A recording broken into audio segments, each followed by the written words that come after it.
உலகத்தின் இரட்சகராய் வெளிப்படுகிறார். அப்ப இன்னைக்கு நம்ம தியானிக்க போகிற காரியம் என்னவென்றால், ஒரு மீட்பு பணிக்காக, ஒரு மீட்பின் திட்டத்திற்காக, ஒரு கூட்ட மக்களை மீட்பதற்காக கர்த்தர் அன்னைக்கு ஒரு நாணல் பெட்டியை அங்க அந்த தாய் செய்கிறாங்க. அப்ப இப்படிப்பட்ட சூழ்நிலையில அந்த தாய்க்கு நான் வச்ச பேர் என்னன்னா, தைரியம் உள்ள தாய். விசுவாசத்தில் தைரியம் உள்ள தாய். கொஞ்சம் வேற இப்படி சேர்த்துக்கிட்டா நல்லா. விசுவாசத்தில் தைரியம் உள்ள தாய். தைரியம் உள்ள தாயார் நிறைய இருக்கிறாங்க. ஆனா விசுவாசத்துல தைரியம் உள்ள தாய்னா, ஒரு நதி புரண்டோடுகிற அந்த நதியில எப்படிங்க குழந்தைய விட முடியும்?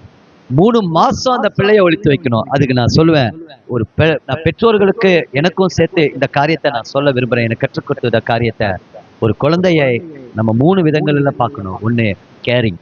அந்த மோசையின் தாய்கிட்ட நல்ல கேரிங் இருந்தது. 2வது, அந்த மோசையின் தாய்கிட்ட ஃபாலோவிங். பிள்ளைங்க எங்க போறாங்க, எங்க வராங்க, யாரோட பழகுறாங்க, எங்க நிக்கிறாங்க, அதை விசாரிக்கணும். 3வது காரியம், ப்ரொடெக்ஷன். அந்த பிள்ளைக்கு அந்த தாய் உடனே பாதுகாப்பை கொடுத்தாங்க. ஒரு பெற்றோர் ஒரு பிள்ளைக்கு செய்ய வேண்டியது இந்த 3 காரியம். கேர் பண்ணணும். நல்ல ஆகாரம் சாப்பிட்றாங்களா, நல்லா சாப்பிட்றாங்களா, கரெக்டா தூங்குறாங்களா, எந்திரிக்கிறாங்களா, இதை கட்டாயம் என்ன செய்யணும்.